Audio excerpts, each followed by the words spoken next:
अशाच प्रकारच्या दर्जेदार व्हिडिओसाठी आत्ताच आमचे यूट्यूब चॅनल सबस्क्राईब करा व नोटिफिकेशन्स मिळवण्यासाठी बेल आयकॉन प्रेस करा। नमस्कार मित्रांनो, मी प्रवीण राऊत। स्वागत आहे तुमच्या इन्फिनिटी अकॅडमी मध्ये। मित्रांनो, आजचा विषय हा थोडासा वेगळा आहे आणि तुम्हाला मे बी याच्याविषयी थोडीशी संदिग्धता असेल की खरंच आपल्या प्रिपरेशन मध्ये आपल्याला एमसीक्यू आणि पीवायक्यू चं काही महत्त्व आहे का। मित्रांनो, हा थोडासा प्रश्न सगळ्यांसाठी महत्त्वाचा आहे आणि आजच्या या सेशन मध्ये आपण हे संपूर्ण या प्रश्नाचं उत्तर इथे लक्षात घेण्याचा आपण इथे प्रयत्न करणार आहोत की आपल्या प्रिपरेशन मध्ये पीवायक्यू आणि एमसीक्यू याच्यामध्ये फरक काय आहे हे आपण समजून घेऊयात। आधी PYQ previous year question paper आणि या ठिकाणी काय आहे एमसीक्यू मल्टिपल चॉईस क्वेश्चन्स। मित्रांनो, आपल्या प्रिपरेशन मध्ये एमसीक्यू आणि पीवायक्यू हे खूप मोठा अजोड एक गणित आहे जे तुम्हाला या ठिकाणी समजून घ्यायचंय। बरेच जणांना असं वाटतं की खूप सारा अभ्यास करणं, खूप सारं वाचन करणं, खूप सारे पुस्तकं वाचणं म्हणजेच अभ्यास आहे। पण मित्रांनो, हे ते विसरत असतात की केवळ वाचन म्हणजे अभ्यास नाहीये। कारण की जेव्हा तुम्ही ही परीक्षा जेव्हा देणार आहात, जे तुम्ही अभ्यास केलेली परीक्षा आहे ही प्रामुख्याने केवळ क्वेश्चनच्या फॉर्मॅटमध्ये आहे, ऑब्जेक्टिव्हच्या फॉर्मॅटमध्ये आहे। आणि मग ही ऑब्जेक्टिव्हच्या फॉर्मॅटमध्ये असताना केवळ वाचन करून चालणार नाहीये, तर जे काही तुम्ही वाचन केलेलं आहे ते तुम्हाला ऑन द स्पॉट किती रिकॉल होते, तुम्हाला त्या संदर्भात टाइम मॅनेजमेंट किती जमते, प्रेशर तुम्हाला किती हँडल करता येते, इव्हन तुम्ही एकाच वेळेस एका तासामध्ये 2 तासामध्ये तुम्ही 100 क्वेश्चन्स कशा प्रकारे हँडल करता, या सगळ्यांचं कौशल्य खूप वेगळं आहे। म्हणजे बघा, अभ्यास करणं हे कौशल्य वेगळं आहे, त्याच्यानंतर पीवायक्यू सोडवणं हे कौशल्य वेगळं आहे। त्या 2 तासामध्ये प्रत्येक गोष्टीला कौशल्याची आवश्यकता आहे आणि हे कौशल्य काय एका दिवसात डेव्हलप होत नाही, तर या कौशल्यावरती या स्किलवरती तुम्हाला सातत्याने याच्यावरती प्रॅक्टिस करावी लागते। आणि मित्रांनो, आज म्हणून परीक्षेचा अतिशय महत्त्वाचा गाभा जो आहे परीक्षा देणे, या परीक्षा देण्याच्या आधी जो काही तुमचा बेस असतो पीवायक्यू, याच्यावरती आज आपण या ठिकाणी इथे डिस्कशन करणार आहोत। प्रत्येकाला हा प्रश्न पडतो आणि या सेशन मध्ये आपण त्याचं उत्तर मिळवण्याचा प्रयत्न करूयात।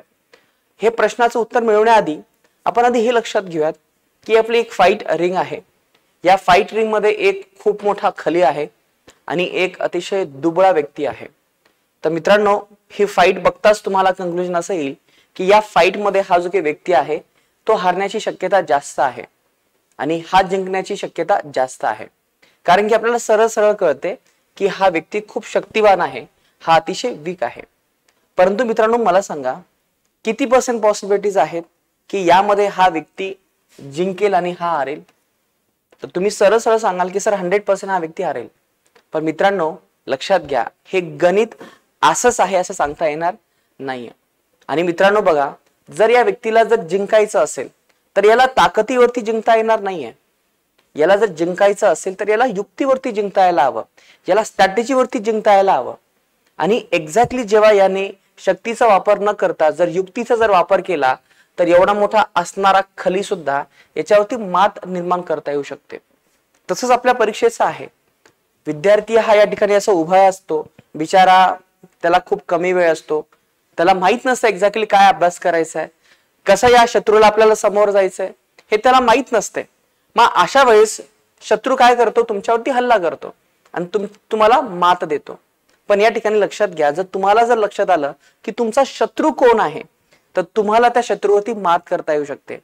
चाणक्य नेहमी असे म्हणत असतात की लढण्याआधी शत्रू काय लढतो हे तुम्हाला कळणं गरजेचं आहे, तरच तुम्हाला लढाई जिंकता येईल। आणि विशेषतः सर्वात महत्वाचं म्हणजे जेव्हा चाणक्य जेव्हा त्यांचं पहिलं युद्ध जेव्हा ते हरले होते तर तेव्हा एका बाईकडे ते जेवण करायला गेले होते, त्याच्याबरोबर चंद्रगुप्त सुद्धा होते।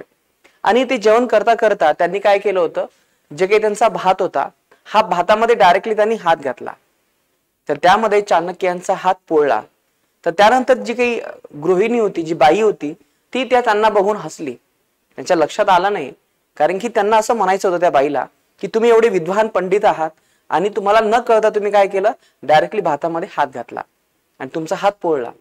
तर तेव्हा त्या बाईने सांगितलं की जर एखाद्या वस्तूला जर संपवायचं असेल तर ती संपूर्ण वस्तू न संपवता तुम्हाला त्या वस्तूचं जे काही जड आहे ते आधी समजून घ्यायचंय आणि हळूहळू तुमचे त्याला तुकडे करत करत त्याला समजून घ्यायचंय।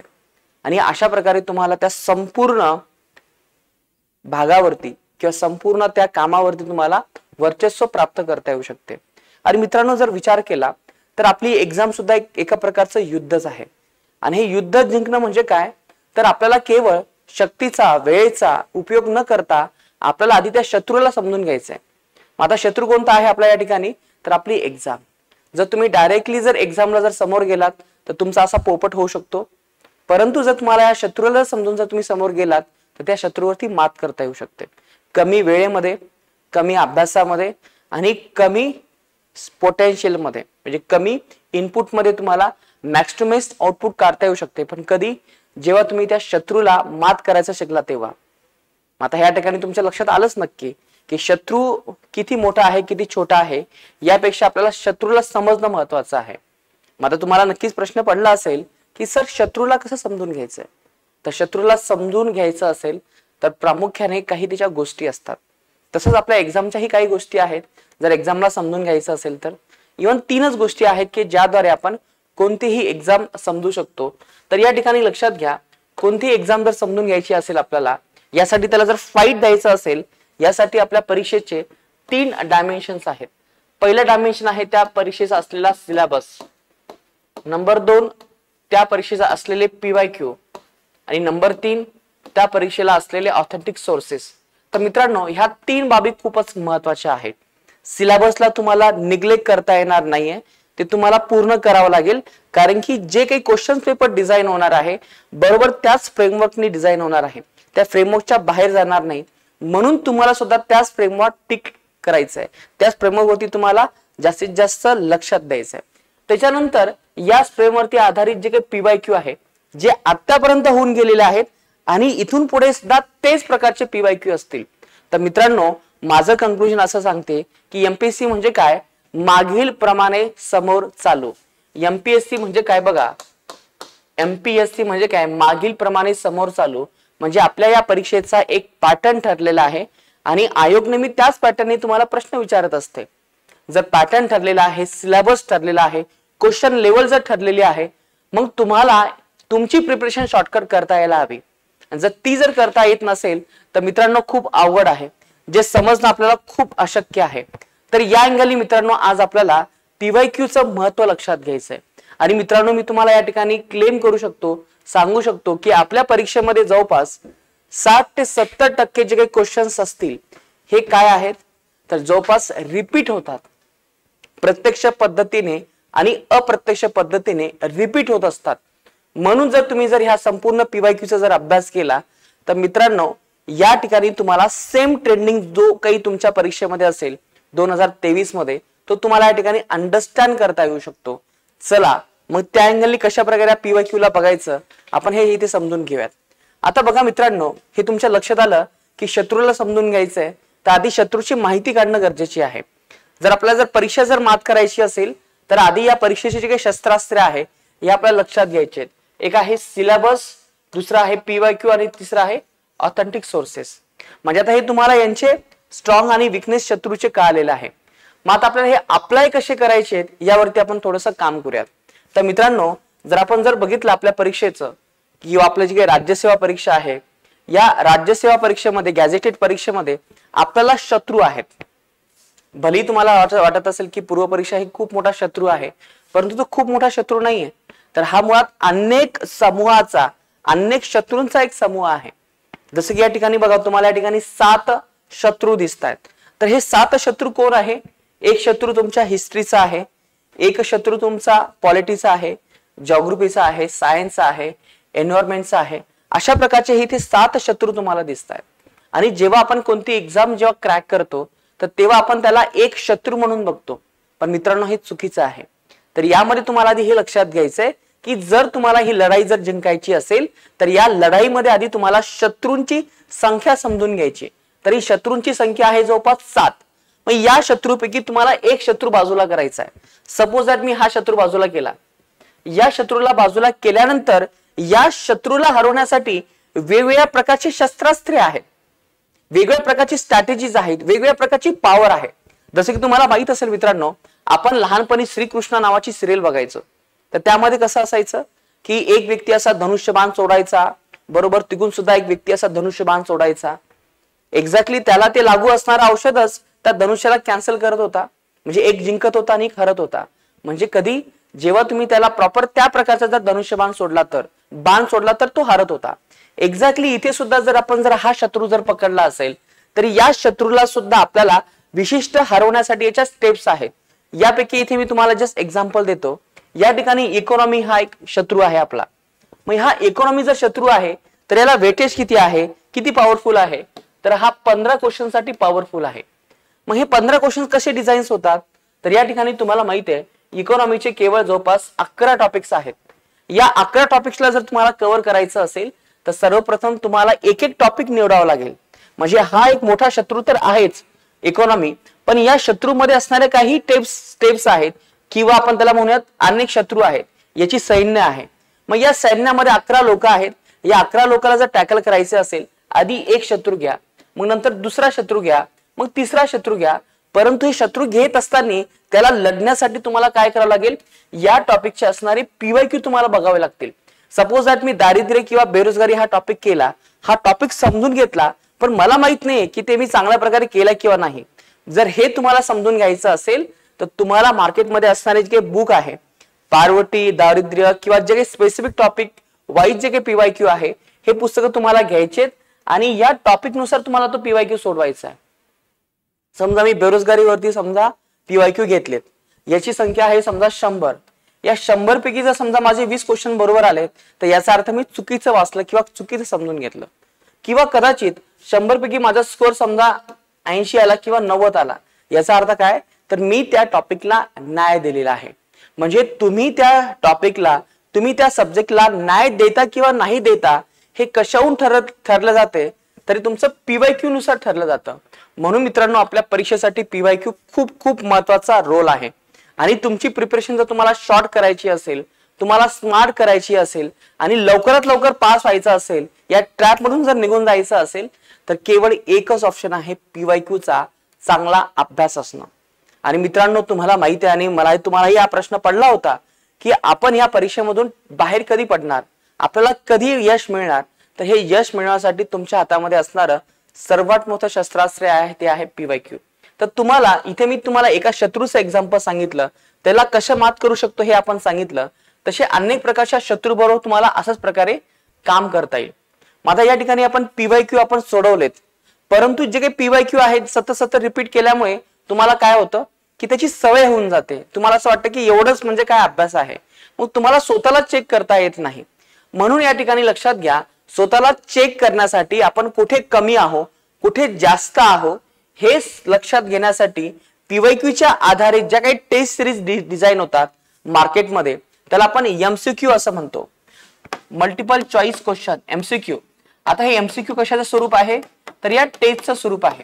तुम्हाला माहिती आहे मित्रांनो की मार्केटमध्ये खूप साऱ्या टेस्ट उपलब्ध असतात आणि ह्या टेस्ट जर जेव्हा तुम्ही सोडवता, कारण या टेस्ट कशाचं स्वरूप आहे, पीवायक्यूचं एक्झॅक्टली रिफ्लेक्शन तुमच्या टेस्ट मध्ये आहे. आणि जेव्हा तुम्ही हे टेस्ट सोडवत असता तेव्हा तुम्हाला असलेला जो काही गॅप आहे हा लक्षात येतो आणि हा गॅप तुम्हाला कुठे मात करता येईल, कुठे तुम्हाला वाचता येईल हे तुमच्या लक्षात येते. म्हणून मित्रांनो सायमल्टेनियसली तुम्हाला रीडिंग करायचंय, सायमल्टेनियसली त्या टॉपिक वरती पीवायक्यू सोडवायचे. आणि जेव्हा तुमचा अभ्यास होईल, जेव्हा तुमची चांगली प्रिपरेशन होईल, जेव्हा कॉन्फिडन्स वाढेल, तेव्हा तुम्हाला 2 मार्गाने टेस्ट सोडवायच्यात.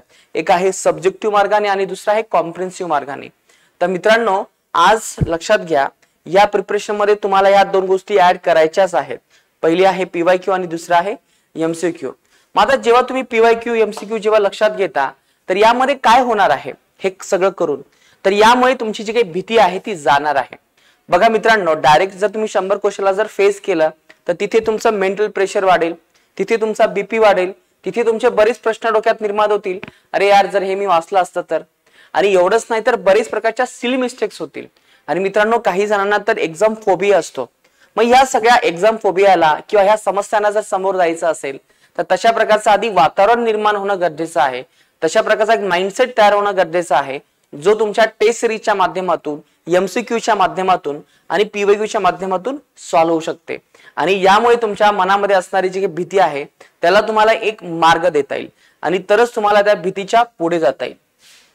आणि तुम्हाला नंतर असं लक्षात येईल की मला आता काही फरकच पडत नाहीये, म्हणजे प्रश्न अवघड असतील किंवा डिफिकल्ट असतील, पण मला माहिती की ते प्रश्न कसे टॅकल करायचे. आणि एक्झॅक्टली आपला उद्देश सुद्धा हाच आहे, पीवायक्यू आणि एमसीक्यू बघण्याचा, की आपल्या भीतीवरती मात करणे, स्वतःला रिलॅक्स करणे, स्वतःची इफिशियन्सी वाढवणे आणि जास्तीत जास्त कसे क्वेश्चन बरोबर येतील याचा विचार करणे. पण हे कधी होऊ शकते, प्रॉपर एमसीक्यू आणि पीवायक्यू चा स्टडी असेल तर. अदरवाईज मित्रांनो, हे जी काही भीती आहे तुमच्यावरती हावी होते आणि येणारा रिझल्ट सुद्धा तुमच्या हातातून निघून जातो. तर मित्रांनो लक्षात घ्या, कोणत्याही गोष्टीची एक प्रोसेस आहे. जसं की तुम्ही केक बनवता किंवा आणखीन एखादा पदार्थ बनवता, यामध्ये जरा जरी मागे पुढे जर झालं तर तुमचा तो केक बिघडतो.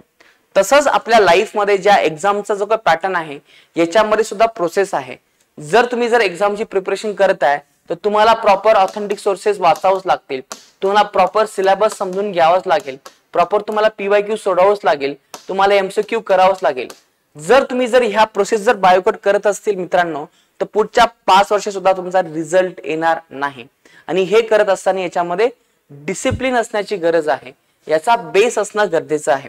तरच तुम्हाला तुमच्या भीतीवरती मात करता येईल आणि भीतीला तुम्हाला असं साईड करता येईल की I don't care about you, just you go. अशा प्रकारे आपल्या या ठिकाणी भीतीला म्हणता येईल. तसं भीती ही वाईटच नाहीये. चला, हे आपण लक्षात घेतलं, सिलेबस आणि पीवायक्यू. त्याच्यानंतर पीवायक्यू सुरुवातीलाच करावी का, अभ्यासावे का? तर मित्रांनो, जर तुम्ही नवीन असाल किंवा जुने असाल, प्रश्न हा नाहीये की तुमचा अभ्यास झाला किंवा नाहीये. प्रश्न हा आहे की तुम्हाला कोणत्या लेवलला अभ्यास करायचा आहे, किती लेवलला करायचा आहे. आणि लेवल जर समजून घ्यायची असेल त्या विषयाची, त्या टॉपिकची, तर तुम्हाला सुरुवातीलाच पीवायक्यू करावे लागतील. तुम्हाला सुरुवातीलाच तो टॉपिक वाचावा लागेल, सुरुवातीलाच ते पीवायक्यू सोडवावे लागतील, तरच तुम्हाला त्या विषयाची डीपनेस कळेल. त्याच्यानंतर एमसीक्यू सॉल्व्ह करायला कधी सुरुवात करावी, जेव्हा तुमचा विषय संपेल, जेव्हा तुमचे पीवायक्यू संपतील, तेव्हा नेक्स्ट प्रोसिजर नंतर तुमचे एमसीक्यू व्हायला हवेत. म्हणजे लक्षात घ्या मित्रांनो, मुलांचं एक अप्रोच असतो, त्या अप्रोचला मी म्हणेल जम्पिंग मंकी स्टडी. म्हणजे एक गोष्टी पूर्ण न करता ते एका विषयावरून दुसऱ्या विषयाकडे शिफ्ट होत असतात, त्यामुळे तुमचा कोणताच विषय पूर्ण होत नाही. तर यामध्ये तुम्हाला काय करायचं, आधी तुम्हाला तुमचा शत्रू निवडायचा आहे. शत्रू निवडल्यानंतर याला टॅकल करण्यासंदर्भात तुम्हाला याचा सिलेबस, त्याच्यानंतर याचा पीवायक्यू आणि ऑथेंटिक सोर्सेस तुम्हाला आधी निवडून ठेवायचे आणि मग नंतर याच्यावरती काम करायचं. जेव्हा तुम्हाला कळेल की ठीक आहे, मी आता याच्यावरती काम केलेलं आहे, तर नेक्स्ट काम काय आहे, स्वतःला चेक करणे. आणि स्वतःला चेक कसं करू शकतो, तुम्हाला या एमसीक्यूच्या माध्यमातून. चला, माझा स्कोर 15 पैकी समजा 3च आला, याचा अर्थ की मी एवढं करू सुद्धा माझा स्कोर 3 का आला, कारण की माझ्या लक्षातच आलं नाहीये मी काय केलंय. म्हणून परत या गोष्टींवरती यायचं, परत एमसीक्यू सोडायचे आणि परत तुम्हाला हे पुढे पुढे जायचंय. म्हणजे बघा, कायझन सिस्टीम तुम्हाला माहित असेल, जपानमध्ये ही सिस्टीम इव्हॉल्व झालेली आहे, त्याला म्हणतो लिटिल बिट इम्प्रूव्हमेंट्स. आणि ही जी काही लिटिल बिट इम्प्रूव्हमेंट्स आहे ती कशामधून होऊ शकते, केवळ पीवायक्यू आणि एमसीक्यू मधून. स्वतःला क्रॉस चेक तुम्ही करू शकता. जर एमसीक्यू आणि पीवायक्यू करत नसाल मित्रांनो, तर याचा अर्थ की आणखी 2 वर्ष घ्या. 2 वर्षांनंतर तुम्हाला कळेल याचं महत्व, नंतर तुम्ही पास व्हाल, त्याच्याशिवाय नाहीये. मग आता हे सगळं मी का सांगतोय, कारण की मुलांच्या मनामध्ये एक भीती निर्माण झालेली आहे की मी जर पीवायक्यू सोडवले, मी जर एमसीक्यू सोडवले तर माझी लायकी निघेल. बरोबर आहे, लायकी निघेल. लायकी म्हणजे काय, अरे याचा माझा स्कोर एवढा आलाय, तेवढा आला, म्हणजे हे मी करू शकतो की नाही, असे अनेक प्रश्न तुमच्या डोक्यामध्ये निर्माण होतात जेव्हा तुम्ही पीवायक्यू प्रश्न सोडवता तेव्हा. पण मित्रांनो, मला सांगा, खरंच प्रश्न तुमची लायकी काढू शकतात का? फक्त प्रश्न तुम्हाला सांगत असतात की तुझी अभ्यासाची लेवल काय आहे. प्रश्न तर एकदम बेचारे निरपेक्ष असतात, लहान बाळासारखे. मग तुम्ही त्याला जजमेंटमेंट नाही व्हायचं, तर तुम्ही त्याला आव्हान दिल्यासारखं, चॅलेंज मिळवल्यासारखं त्याला सांगायचं की ठीक आहे, माझा 3 स्कोर आला ना 15 पैकी, आता मी पुढच्या वेळेस आणखीन चांगला स्कोर करेल. म्हणजे जेव्हा तुम्ही विषयाला चॅलेंज कराल, जेव्हा तुम्ही एमसीक्यू, जेव्हा तुम्ही पीवायक्यूला चॅलेंज कराल, तेव्हा तुमचा अभ्यास वाढेल. स्वतःला डिप्रेस करण्यासारख्या गोष्टीच नाहीये. आणि मित्रांनो, डिप्रेस होऊ नये, याच्यावरती मात करता यावी म्हणूनच या गोष्टी आहेत. म्हणजे म्हणतो ना आपण, एखाद्या गोष्टीचा उतारा कधी असतो, तर जेव्हा ज्या गोष्टीपासून होते त्याचा तो उतारा असतो. एक्झॅक्टली हे सुद्धा आपले पीवायक्यू आणि एमसीक्यू ज्याचा उपाय आहे त्याचाच तो उतारा आहे. चला, त्याच्यानंतर आपले हे टॉपिक वाईज आपल्याला एमसीक्यू लक्षात घ्यायचे, टॉपिक वाईज पीवायक्यू लक्षात घ्यायचे. सब्जेक्ट वाईज तुम्हाला पीवायक्यू एमसीक्यू लक्षात घ्यायचे आहेत. हळूहळू एक एक सब्जेक्ट तुम्हाला पूर्ण करून जायचा आहे. नाहीतर एकाच वेळेस अन्य शत्रू जर घेतले उरावरती तर पॉसिबलच नाहीये. कोणत्या शत्रूवरती तुम्हाला मात करता येणार नाही. आधी एक शत्रू घ्या, त्याचे असणारे सब शत्रू लक्षात घ्या, त्याच्यावरती हळूहळू एक एक विषयावरती एक एक टॉपिक वरती काम करा. म्हणजे तुमचं टार्गेट कसं असायला हवं बघा. पहिला आहे तुमचा परीक्षा. परीक्षा हा मोठा शत्रू आहे. या परीक्षेमध्ये 7 शत्रू आहेत. 1 2 3 4 5 6 7 हे तुमचे 7 शत्रू. मग यापैकी आपण दुसरा शत्रू जर उचलला असेल, या शत्रूचे असणारे आणखीन काही शत्रू म्हणजे काय असेल या ठिकाणी चॅप्टर. मग आता या चॅप्टर वाईज तुम्हाला प्रिपरेशन करायची, सब्जेक्ट वाईज प्रिपरेशन करायची. आणि जेव्हा तुम्ही याला पूर्णतः मात कराल तेव्हा तुम्हाला पुढचा सब्जेक्ट घ्यायचा आहे, नंतर मग पुढचा सब्जेक्ट घ्यायचा आहे, नंतर पुढचा असं करत करत करत तुम्हाला या ठिकाणी पूर्णतः चॅप्टर फिनिश करायचे आणि पूर्णतः विश्वास मिळवायचा की येस आय डिड दिस. तर अशा प्रकारे हा प्रवास कंटिन्यू करायचा आहे. जम्पिंग मंकी स्टडी चालणार नाही. काय काय प्रश्नाचे उत्तर तुम्हाला मुलं देत नाही की त्यांना एवढं का वर्ष लागते, पण आज मी तुम्हाला उत्तर देऊ शकतो की मुलांना 3-3 4-4 वर्ष का लागतात, कारण की कोणत्याच विषयाचा अभ्यास पूर्ण झालेला नाहीये. That's a simply called as a jumping monkey study, जो तुम्ही अवॉइड करायला हवा. एक विषय पूर्ण करा, एक्झामच्या मागे पडू नका, प्रॉपर या शत्रूंच्या मागे पळा, जेणेकरून या शत्रूंना तुम्हाला ठार करता येईल. हीच आपल्या युद्धाची स्ट्रॅटेजी आहे. आणि विशेषतः करत असताना आपल्याला आधी फुल सिलेबस पूर्ण करायचा आहे, पूर्ण सिलेबस समजून घ्यायचं, मग हळूहळू त्याच्यावरती एमसीक्यू सॉल्व्ह करायला सुरुवात करायची आहे. थोडंसं टप्प्याटप्प्याने तुम्हाला इथे जायचंय. हे अशा प्रकारचे एमसीक्यू प्रॅक्टिस असते. हे अशा प्रकारचे तुम्हाला वातावरणामध्ये तिथे जायचं असते, स्वतःला त्या प्रकारचं प्रेशर बिल्टअप करायचं असते. आणि अशा प्रकारच्या टेस्टच्या माध्यमातून, या प्रेशर बिल्टअपच्या माध्यमातून फायनल एक्झाम मध्ये तुम्हाला सवय होऊन जाईल. थोडक्यात तुम्हाला टेस्ट मॅचेस खेळायचे आहेत, जेणेकरून तुम्हाला लास्ट मॅचला काय एवढं प्रेशर येणार नाही. आणि हे करणं गरजेचं आहे जर पास व्हायचं असेल तर. एवढंच नाही तर तुम्हाला जर पॉसिबल नसेल तर तुम्ही ऑनलाईन मोड मध्ये सुद्धा येऊ शकता. आणि तुम्हाला माहित असेल की आता मेनच्या परीक्षा ऑलमोस्ट ह्या ऑनलाईन होत आहेत. जसं की ग्रुप बी ग्रुप सीच्या परीक्षा मे बी ऑनलाईन असतील. मग अशा वेळेस तुम्हाला काय करावं लागेल, जास्तीत जास्त ऑनलाईन सुद्धा प्रॅक्टिस करावं लागेल. भली तुमची पूर्व परीक्षा ही ऑफलाईन असली तरीही.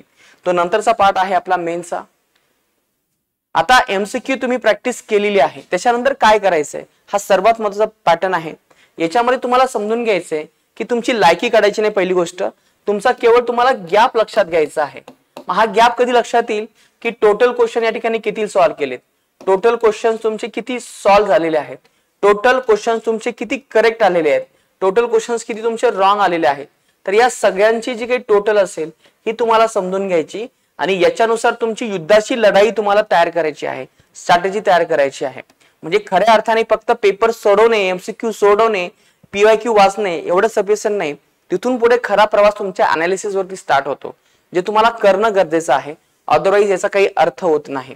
म्हणजे प्रत्येक स्टेपचं, प्रत्येक फेजचं एक महत्वाचं आहे. हे याच्यामध्ये सगळं तुम्हाला मेंटेन करायचंय की किती अटेम्प्ट केलेला आहे, किती रॉंग आहे, किती करेक्ट आहे, आणि नंतर फायनली स्कोर किती आलेला आहे. जर हा स्कोर जर एवढा आला असेल तर एवढा आपल्याला कसा पिकअप करता येईल याच्या स्ट्रॅटेजी तुम्हाला डिस्कस करता येईल. याला एक युद्ध म्हणून बघा मित्रांनो. आणि हे युद्ध मुळात कशाचं आहे, टाइमशी असणारं युद्ध आहे. वेळेमध्ये तुम्हाला अभ्यास पूर्ण करायचा आहे, वेळेमध्ये तुम्हाला 100 क्वेश्चन पूर्ण करायचे आहेत, वेळेमध्ये तुम्हाला लॉजिकली करेक्ट थिंकिंग करायची आहे. तर हे सर्वात मोठं युद्ध तुमच्या टाइमशी आहे, जे आपल्याला जिंकणं खूप खूप गरजेचं आहे. नाहीतर काय, प्रत्येकाला 100 क्वेश्चन सारखेच असतात, पण कोण जिंकतो, ज्याला वेळेवरती युद्ध जिंकता येते तोच जिंकतो. तर हे अशा प्रकारच्या स्ट्रॅटेजीज आहेत जे तुम्हाला आधीपासूनच विचार करायचा आहे. तर हा स्कोर वगैरे नंतर हा तर पार्ट येणारच आहे. निगेटिव्ह मार्किंग सिस्टीमचा सुद्धा तुम्हाला विचार करायचा आहे, कारण की प्रिपरेशन मध्ये असणारा तुमचा एक तो काय म्हणतो आपण त्याला हातातला पॉइंट मिस होऊ शकतो जर तुम्हाला या संदर्भात जर प्लॅनिंग करता नाही आलं तर. डिफरन्सेस लक्षात घ्यायचे असतात, रिझन्स लक्षात घ्यायचे. रिझन्स म्हणजे काय की मी इथे आहे, इथे असण्याचं कारण काय आणि मला इथे पुढे कसं जाता येईल. तर थोडक्यात त्याला सॉर्ट अनालिसिस असं म्हणूयात आपण. ते केल्याशिवाय तुम्हाला जाता येणार नाही. म्हणजे प्रत्येक गोष्टीचं एक महत्व आहे जे तुम्हाला या ठिकाणी करावंच लागेल, तरच आपल्याला हे एक्झाम पास होता येईल. एक्झाम पास होणं म्हणजे काय, केवळ अभ्यास नाहीये. तर हे थोडंसं लॉजिक लक्षात ठेवा आणि यामध्ये तुम्हाला पीवायक्यू आणि एमसीक्यूचं प्रॅक्टिस इथे कंटिन्यू करता येईल त्यानुसार.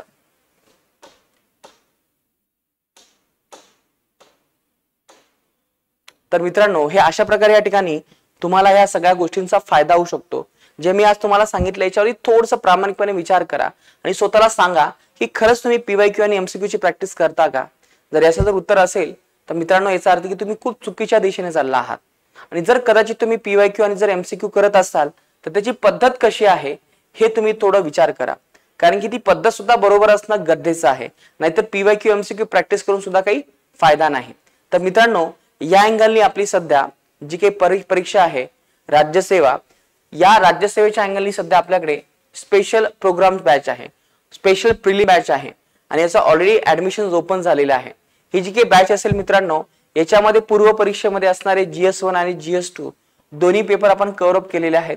हे जे काही मोड असेल आपला ऑनलाईन आणि ऑफलाईन दोन्ही पद्धतीचा आहे. विशेष करून हे इंटरॅक्टिव्ह सेशन्स असतील आपली आणि या संदर्भात विशेष करून आपण 30 एप्रिलची जी काही कंबाईन परीक्षा असतील याच्याही आपण टेस्ट सिरीज डिझाईन केलेल्या आहेत. कॉम्प्रिहेन्सिव्ह वेच्या अँगलनी असतील. याच्यामध्ये हे 8 क्वेश्चन्स पेपर असतील. जवळपास शेवटचा पेपर असेल आपला 23 एप्रिल मध्ये. ऑनलाईन टेस्टची फीज आहे आपली 499 आणि ऑफलाईन टेस्टची सिरीज असेल आपली 799 आणि हा आपला नंबर आहे, याच्यावरती आपल्याला संपर्क करता येऊ शकते. तर मित्रांनो, अशा प्रकारे तुम्हाला ऑनलाईन रेकॉर्डेड बॅच या ठिकाणी पाहायला मिळू शकेल. आणि नक्कीच मित्रांनो, ह्या सगळ्या गोष्टी खूप महत्त्वाच्या आहेत, कारण की बघा आपल्याला नेहमी असं वाटत असतं की मी माझ्या भरोशावरती जातो, मी माझ्या अभ्यासावरती जातो, परंतु केवळ अभ्यासाने आपल्याला पुढे जाता येत नाही. तर एक प्रॉपर मेंटरशिप, प्रॉपर एक प्रोग्राम, प्रॉपर एक डिसिप्लिन महत्वाची असते आणि त्यासाठी मेंटर असणं खूप गरजेचं आहे. तर मित्रांनो, मी क्लासवाला आहे किंवा मी क्लासचं रिप्रेझेंटेशन करतो म्हणून क्लासचं मी इथे महत्व सांगत नाही. तर मी खऱ्या अर्थाने तुम्हाला एक वे सांगण्याचा प्रयत्न करतो की जो तुमचा वेळ वाचवेल. त्याच्यामध्ये तर ह्या सगळ्या गोष्टी तर खूप नगण्य आहे की तुम्ही एक्झॅक्टली प्रिपरेशन कसं करता. आपल्याला काय करायचंय की तुम्ही पास होणार हे नक्की आहे, परंतु 3-3 वर्षानंतर नाही. तुम्हाला हे वर्ष आता काढायचंय, आता ह्या काही दिवसांमध्ये पास व्हायचंय आणि यासाठी तुम्हाला हे सगळे गोष्टींची आवश्यकता आहे. प्रॉपर शत्रूशी लढा देण्यासाठी त्या शत्रूचं आधी ज्ञान होणं गरजेचं आहे. तर मित्रांनो, हे अशा प्रकारे आपण या ठिकाणी सेशन लक्षात घेतोय.